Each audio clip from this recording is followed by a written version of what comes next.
members. Yeah. That affects the progress of the family. Yeah. Because everybody will think that they have to work out things on their own. Yeah. Then they end up doing small projects, thinking they're moving forward. Yeah. But their progress is too small because they're isolated. Yes. But when we do leadership in a family, Yeah. we're bringing everybody together to participate together, Yeah. to be able to rise together. Yeah. And for me, that's what I see as a very strong component of choosing to lead a family. Yeah. Like you said, everything is for all of us. Yeah. Everybody gains personal responsibility of everything that is within the family. Yeah.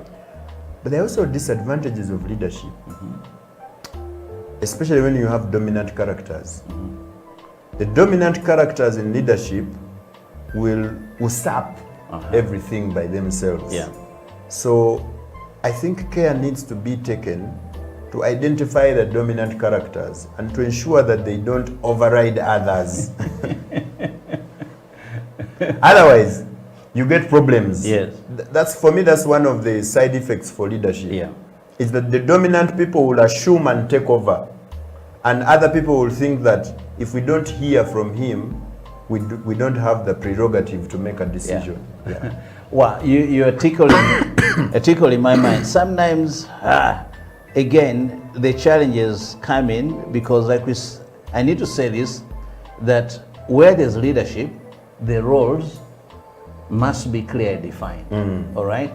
The boundaries must also be clearly Defined. set. Yeah. So that you are not a leader because you are the chief financial of what is happening there. Okay? You are not the leader because you have the greatest age. Okay? You're not the leader because you're most highly educated. But again, you are the leader because you are influencing in the right direction. And by the way, you can be a leader without having a position. And I think that's something we should be ready for. You're not aspiring for the position.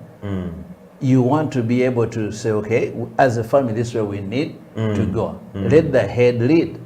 So that's why, again, to resolve that, it was clear right from the beginning, let the man be the head. Okay? It does not necessarily mean he has all the money, he has all the power, he has all the decisions.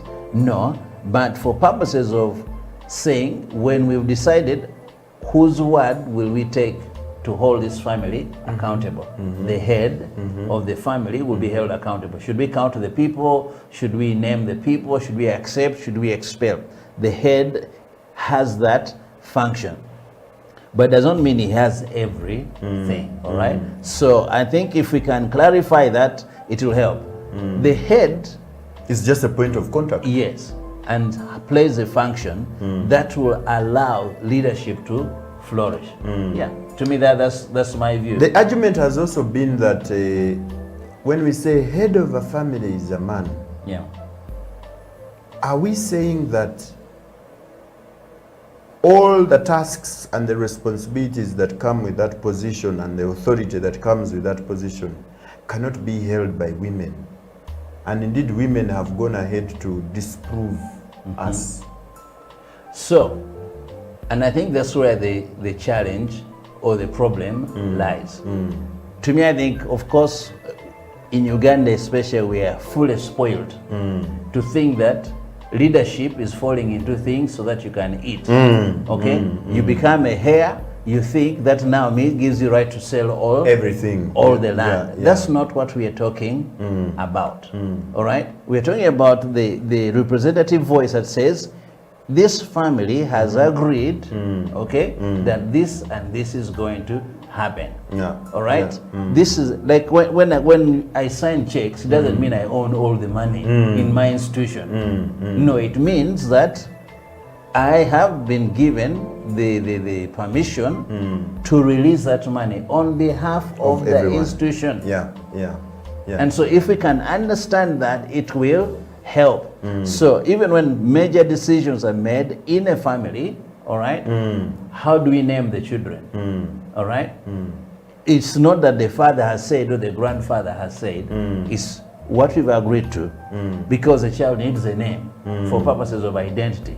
So you don't just say, me, I want my son to be called Nalulunji, okay, because I have the money, I'm the one who went to the labor ward. No, that will only cause more confusion. So let there be proper headship to represent the institution, all right? It's key. But the process of how decisions are reached upon should be a process that involves everybody. Yeah. And that's what leadership is about. Yes. In like you say, in the instances of headship, Yeah. people assume authority and control by themselves. Yeah. Because No, they say, that's wrong. Yeah, because they say, I am the head. Yes. I have all the power. I have all the decision making. So No. I decide. No. You see? You have the responsibility. And again, that's why, again, in the Christian faith, it says, the greatest among you shall be the servant, not the commandant, but the one who serves the most. You listen to the needs of the people, you understand what they desire, and you make sure that what they need is addressed. That's true leadership. That's true headship. The head does not take you to a fire. All right? Although it's the feet that will draw you there. But the head takes a decision and says, you know what? That direction we're going to get destroyed. There's an escape route here. There is a need to back up. And so it issues a command to the feet and they turn round. Yeah. Just before the break, we were talking about how ownership of property, especially for heirs, twists and turns the whole notion of head of a family.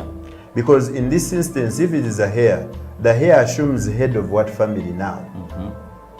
You see? It means there are lots of people that you are responsible for. And you're more like a trustee. For me, the concept of heir is more of a trustee. And if it is more of a trustee, then that's why some families now, you find that they say, all my children are my heir. Some people are doing that. That all of them will be heirs. It's upon them to choose who will lead. But there's also a weakness there in terms of then the more crafty of the child will take over. All right? That lack of clarity sometimes opens room for wrangles. That's why you find so-and-so has died, then the wife is suddenly hiding land titles and the rest and shutting down things. And so you get buried, but there's also shame in the house. That's why, again, legally, we encourage, write a will so that there's clear leadership. Pastor, I write the will and that say, all my children that I name them by name and say, all of these. We have, okay.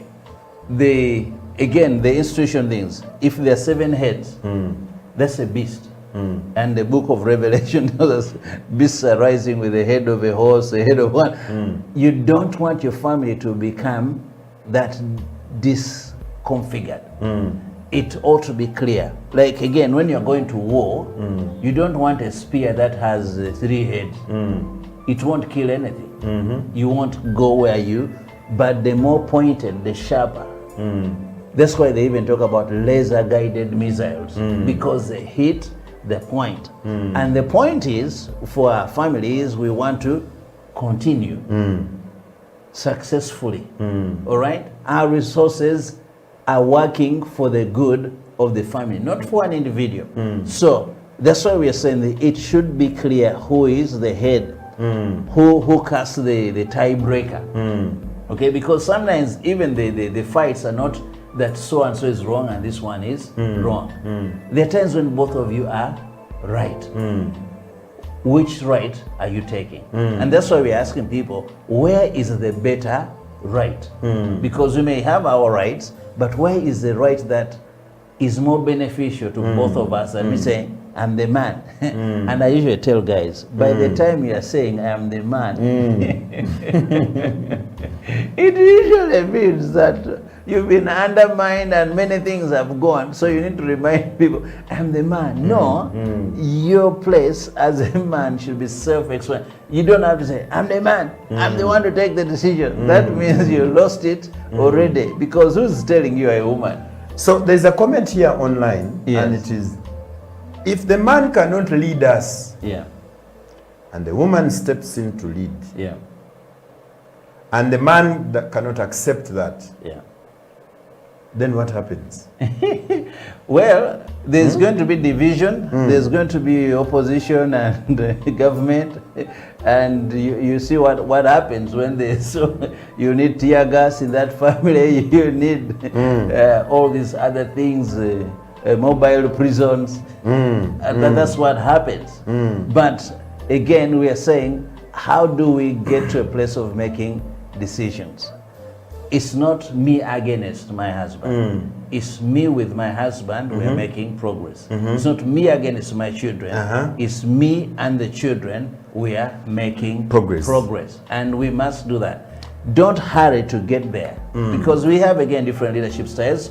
We have different character traits. There are some people who say, I am fast, but they will crash in Mulago before they go any further. There are those who seem to be slow, and yeah, definitely they are slow. But true leadership challenges us to be able to make decisions at the right time and to get the right resources towards that decision. So if your wife is more knowledgeable, it's not wrong for her to say, okay, my husband, let's make a decision in this. You've sat down, you've agreed, and it's okay. Can you have a head and a leader in the same family unit? Yeah, you can. So the woman can be head and the man can be the leader? I think it's usually the man is the head, because we said it's a function, and the wife can be the leader. Yeah. So And again, the leadership and headship is not about power. because that's where the real problem is. Yes. No, we are not talking about who has the power. And again, the moment you are fighting for power, there's a bigger problem than who is the head. Yeah. That's when you start jumping over fences to establish your headship or your leadership. And There are comments for you here, Pastor. Yes. Ken Jemba is saying, I love Pastor Joshua. Ntinda days. that's in the past. Yes. Ntinda days, and he says, this is a very good show. Yeah. Many of us just start families without understanding it. Yeah. So those are the comments coming. And then what happens when a man flees his home? Because the woman is lead investigator and the man is the head. Well, what happens, of course, leadership usually does not provide for a vacuum. Either the woman will take over leadership, the government, and or the children, or whatever. So, but why should a man be fleeing? Why should a man be fleeing? That many means, reasons. I work with men. There are many reasons why men flee. We should not be fleeing. Again, it's a power thing. Yeah, exactly. But also, behind that fleeing, sometimes we've not dealt with the things that we need to deal with. All right? Yeah. The man wants to come back home anytime. Don't call me. Don't ask me where have you been, because I am the man. No. Leaders must be accountable. Give accountability. And you don't want to do things that will bring harm and bring disrepute to you and to your family. So resolve your problems. Fleeing does not resolve the problem. Absolutely. All right? Fighting your wife does not resolve the problem. And disowning her and divorcing her does not solve the family problem. Even beating her up solves nothing. Yeah. Absolutely nothing. And you raise an important point of power. Yeah. Men and power. One of the reasons men flee is because they're not used to be second. Okay. They're not raised to be second. Yes. Now, when they see that the woman is an active leader, Yes. because also in leaders we have differences. Yes. When the woman is an active leader, because the man is not used, is not trained, has not been groomed to be second. Yes. That is one of the reasons they flee. Yes. Because they want to assume, and they assume they're entitled to power. Yeah. But let me give an illustration here that I think will help us, because we get challenges, or we get challenged power-wise every day in different places, and some we've accepted and we've not allowed them to disturb us. Just like if you're driving on the road, which many men like to drive, there are those who will challenge you by virtue of the size of the car they drive. All right. Sometimes you are on the highway and your car has reached its limit, but your neighbor, all right, there's a place who say, well, I will give them way to, so that they fly to where they're supposed to fly, but I must keep mine in control. So you say, okay, which is the best way to take? You press through. So to bring a balance in families. We are different. So you want and faster in making explanations, prepare a memo. All right, write out your defense. All right, because when we are going to the bank to ask for money, we write proposals. So when it comes to asking for family finances, and usually it's a lot of money, why isn't there a written proposal? Because you are not quick, like your wife, in actually pressure from your wife to evict you. Let the pressure from your wife elevate you. It is something that men need to be taught to understand, because the way they are raised, they are not taught that. So it's a continuous and conscious effort to try and educate the men to understand, how do I react where do I resort to an inferiority complex and begin fighting back, or I turn that, like you say, in a positive way, and learn from my partner and be much better. So we are discussing now, Pastor. From the discussion, it points to the has greater advantages. But now, if I am heading a family, how do I move from heading it to leading it? So one of the things you've said, let's learn, and all right, I should say grandfather, grandmother, grandfather, answer. We read books, we watch movies. I'm sure they're also great. We talk to our peers. And we do. We sit down and learn. Also learning to listen. Listen to your elders. All right. Listen to wholesome content. So I think that advantage of WhatsApp and the rest, get a proper. But let's ask ourselves, how do I avoid to be mutually equal? Will still be my work. But right kitchen making love, and say what? And they say, you are foolish. No, but you see, but in the work, that's why women were saying in the work. That's why women were. But when Mommy was clearing out things, I found this report. Ministers. You see them live. 100. Because the rains are tight, you must bring a basin. Put your Exactly. Your hair, four-wheel drives. Yet, unfortunately, also, through tax changes, we could go back to where we came from. Not to consult. Because they think they have the power and the authority to make the decisions. But you see, you also challenge you are. You need to take hold of another man and say, fellow man, let's not go down the ditch. Let's move. And the title was really sad, and I and tried to model them.